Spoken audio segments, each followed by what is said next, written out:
Code innovator আপনাকে স্বাগত। আজকে ওয়েব ডেভেলপমেন্ট বা সফটওয়্যার ডেভেলপমেন্টের একটি প্রফেশনাল এনভায়রনমেন্ট সেট আপ করবো। আমরা অত্যন্ত জনপ্রিয় একটি text editor visual studio code নিয়ে কাজ করব। শুরুতেই একটি রেডি এনভায়রনমেন্ট আপনাদের সাথে শেয়ার করার জন্য ভিজুয়াল স্টুডিও কোড ওপেন করলাম। এখানে প্রথমে আমরা ওয়েলকাম পেজটি দেখতে পাচ্ছি, এটিকে আমরা ক্লোজ করে দিই। শুরুতে যে আইকনটি দেখছি এটি হলো এক্সপ্লোরার। এখানে ক্লিক করে আমরা আসলে ওপেন ফোল্ডারের মাধ্যমে আমরা প্রজেক্ট ওপেন করি। এর পরেরটি হলো সার্চ অ্যান্ড রিপ্লেস। এর পরেরটি হলো সোর্স কন্ট্রোল। সোর্স কন্ট্রোলটি আমরা আপাতত স্কিপ করছি, কারণ HTML এবং CSS প্রজেক্টের জন্য এটি অতটা ইম্পর্টেন্ট না আমাদের জন্য, এই কারণে আপাতত এটাকে স্কিপ করলাম। এর পরেরটিও আমি স্কিপ করব, এটা হলো রান অ্যান্ড ডিবাগ। এই অপশনটিও আমাদের আপাতত দরকার নেই। এর পরেরটি হলো এক্সটেনশনস। এখানে সার্চ এক্সটেনশনসে আমরা বিভিন্ন ধরনের প্রয়োজনীয় এক্সটেনশন সার্চ করব এবং ইনস্টল করব। তো আমরা একটু পরে যখন প্র্যাকটিক্যালি কাজ করব তখন আপনাদের এই বিষয়গুলো সম্পর্কে আরও ভালো ধারণা চলে আসবে। এরপরে হলো একটি আইকন দেখা যাচ্ছে, এটা হলো account, user accounts profile information. এটা আমাদের আপাতত দরকার হচ্ছে না। এরপর হলো ম্যানেজে গিয়ে আমরা বেশ কিছু কাজ করব। এই এনভায়রনমেন্টটি যেহেতু একজন প্রোগ্রামার অনেকক্ষণ স্ক্রিনের দিকে তাকিয়ে কাজ করেন এবং অনেক ধরনের এলিমেন্টস অ্যাট্রিবিউটস নিয়ে কাজ করেন, সুতরাং এটাকে যদি বিভিন্ন ধরনের এলিমেন্ট, বিভিন্ন ধরনের অ্যাট্রিবিউটস, ভিন্ন ভিন্ন কালার বা ব্র্যাকেটসগুলোকে ভিন্ন ভিন্ন কালারের মাধ্যমে প্রদর্শন করা হয়, আইকন থাকে, তাহলে হয় কি একটু কুল লুক থাকে। আমরা এই বিষয়গুলো আরও সুন্দরভাবে বোঝার জন্য একটি প্রজেক্ট ওপেন করে নিচ্ছি। ফাইল থেকে ওপেন প্রজেক্ট, আমাদের অ্যাভেলেবেল প্রজেক্ট থেকে একটি প্রজেক্ট ওপেন করলাম। দেখুন বাম পাশে অনেকগুলো ফাইল আছে বিভিন্ন ধরনের। এখানে এক্সটেনশন অনুযায়ী কিন্তু বাম পাশে আমরা লোগো দেখতে পাচ্ছি, ঠিক আছে? তো এই লোগোগুলো বাই ডিফল্ট থাকে না, এটাকে এনেবল করে নিতে হয়। এরপর একটি ফাইলকে যখন রান করাবো, ধরুন আমি index.html ফাইল সিলেক্ট করলাম। এখানে যে কোডগুলো আছে এটার আউটপুট যদি দেখতে হয় তাহলে এটাকে রাইট ক্লিক করে ওপেন উইথ লাইভ সার্ভার, অথবা এই পেজের উপর রাইট ক্লিক করে ওপেন উইথ লাইভ সার্ভার, এই অপশন যে দেখছেন এটা কিন্তু by default visual studio code install করার সাথে সাথে এই অপশনটি থাকে না, এটাকে এক্সটেনশনসে গিয়ে ইনস্টল করে নিতে হয়। যাই হোক, আমি রাইট ক্লিক করলাম, দেখুন এটা হলো আউটপুট। সো এটি খুব ইম্পর্ট্যান্ট একটি এক্সটেনশন যেটা আমাদের লাগবেই, কারণ এই প্রজেক্টকে রান করে আউটপুট আমাদেরকে দেখতে হবেই। আচ্ছা, এরপর হলো, আচ্ছা ধরুন আমরা একটা টেক্সট প্রজেক্ট একটা ক্রিয়েট করে একটি ফাইল ক্রিয়েট করলাম। এখান থেকে আমি একটি ফাইল ক্রিয়েট করব যেটার নাম দিলাম vscode.html।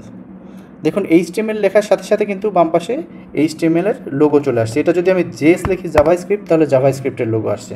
তো আমরা আপাতত HTML নিয়ে কাজ করব। HTML নামে একটি ফাইল ক্রিয়েট করলাম। এখানে যখন আমি নট সাইন লিখে কিবোর্ড থেকে ট্যাব প্রেস করব, সাথে সাথে আমাকে কিন্তু একটি স্ট্রাকচার দিচ্ছে, HTML এর একটি স্ট্রাকচার দিচ্ছে। এই যে ফ্যাসিলিটিসটা আমাদেরকে দিচ্ছে এটা বাই ডিফল্ট ভিজুয়াল স্টুডিও কোডের সাথে থাকে না, এই সুবিধাটা আমাদেরকে এনেবল করে নিতে হবে। এছাড়াও যদি আমি বডি এলিমেন্টের মধ্যে এসে সে ফর এক্সাম্পল আমরা H1 লিখলাম, একটি এলিমেন্ট লিখে জাস্ট ট্যাব প্রেস করলেই সাথে সাথে অ্যাঙ্গেল ব্র্যাকেট এবং স্টার্টিং ট্যাগ, শেষের ট্যাগটিও চলে আসলো। এর মাঝখানে যদি আমরা লিখি দিস ইজ হেডিং, তাহলে আমাকে আউটপুট আকারে, যদি আমি আউটপুট দেখতে চাই তাহলে দেখব যে একটি দিস ইজ হেডিং দেখাচ্ছে। আচ্ছা, এখন এখানে যদি আমি এটাকে আমি কপি করে নিই, এখানে যদি 2 লিখে দিই তাহলে দেখুন ডান পাশে অটোমেটিক 2 হয়ে যাবে। একসাথে কিন্তু ডান পাশে ক্লোজিং ট্যাগটাও কিন্তু চেঞ্জ হচ্ছে। এই ফ্যাসিলিটিস কিন্তু by default visual studio code install করার সাথে সাথে পাবেন না, এটাকে কাস্টমাইজ করে নিতে হবে। এরকম জাতীয় আরও কিছু ফ্যাসিলিটিস আছে, যেমন আনঅর্ডার লিস্ট।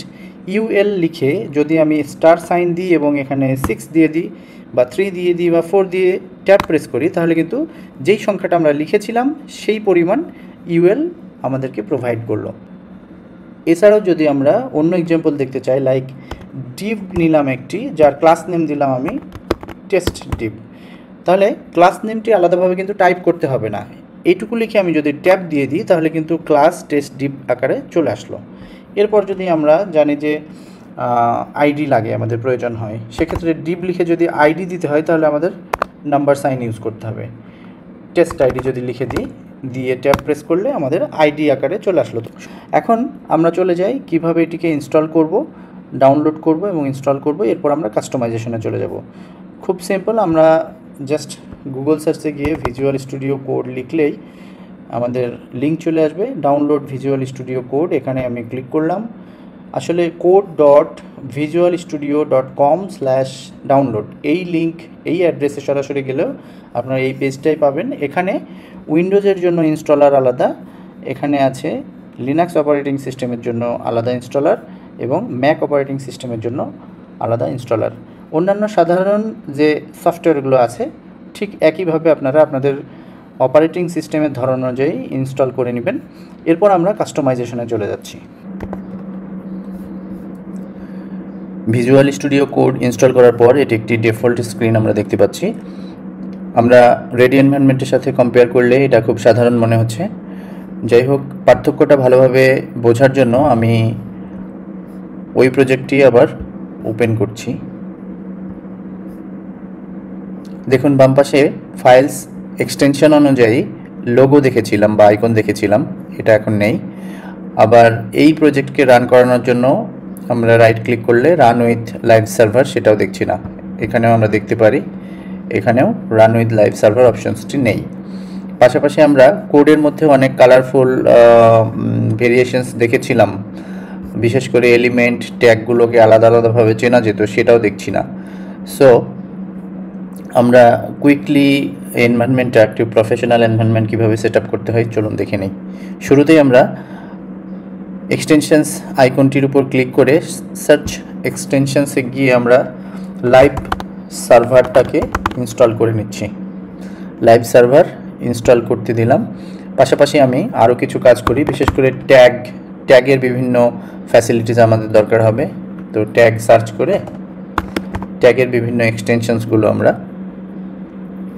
ইনস্টল করে নেব।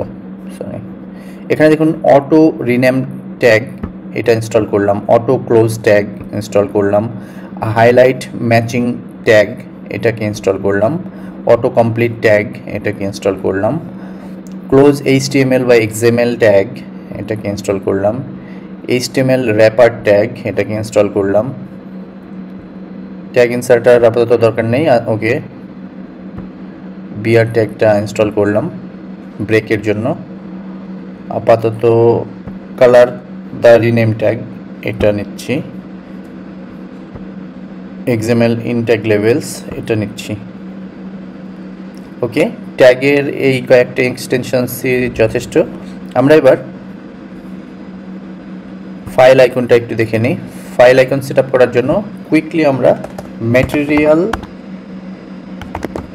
আইকন থিম এটাকে ইনস্টল করে নেব। ম্যাটেরিয়াল আইকন থিম, ওকে। এরপর আমরা আরেকটি বিষয় ইনস্টল করব, সেটা হলো একটা থিম ইনস্টল করব, মনোকাই প্রফেশনাল প্রো। এই দুটো বিষয়কে ইনস্টল করে আমরা এখান থেকে আবার ম্যানেজে গিয়ে সেট করে নিব। ফাইল আইকন থিমে গিয়ে আমরা ম্যাটেরিয়াল আইকন থিমটা সেট করব, ওকে।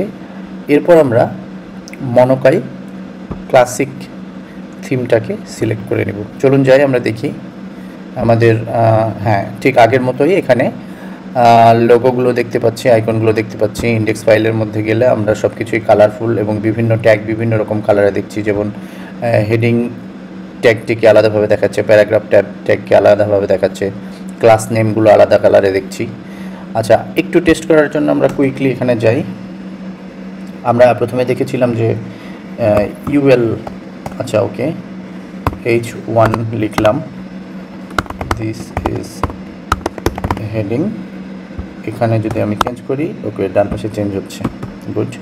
এখন আমরা UL লিখে যদি পাঁচটা দিয়ে ট্যাব দিই, আসছে। আমরা একটি কুইকলি ক্লাস নেম ডিক্লেয়ার করতে পারি কিনা দেখি। টেস্ট ক্লাস, ট্যাব দিচ্ছি, ক্লাস নেম আসছে। div.id যদি আমরা দেখতে চাই তাহলে নাম্বার সাইন ব্যবহার করব, টেস্ট আইডি, ট্যাব প্রেস করলাম, আসছে। সুতরাং আমাদের বেসিক যে এনভায়রনমেন্ট HTML CSS এ কাজ করার জন্য সেই ধরনের এনভায়রনমেন্ট রেডি হয়ে গেছে। এটি অ্যাডভান্স লেভেলের কোনো কাস্টমাইজেশন না, অন্যান্য প্রোগ্রামিং ল্যাঙ্গুয়েজ যেমন জাভাস্ক্রিপ্ট বা বিভিন্ন ফ্রেমওয়ার্ক নিয়ে কাজ করবেন, লাইক বুটস্ট্র্যাপ, সেলস.js, নোড.js এর বিভিন্ন ব্যাকএন্ডের ফ্রেমওয়ার্ক অথবা ফ্রন্ট এন্ডের ফ্রেমওয়ার্ক যেমন অ্যাঙ্গুলার বা রিয়াক্ট.js বা রিয়াক্ট নেটিভ, এগুলো নিয়ে কাজ করার সময় আপনাদেরকে আরও কিছু এক্সটেনশন এনাবল করে নিতে হবে। ধন্যবাদ সবাইকে। আশা করছি আপনাদের এনভায়রনমেন্টটি সুন্দরভাবে সেট আপ হয়ে যাবে এই ভিডিওর মাধ্যমে।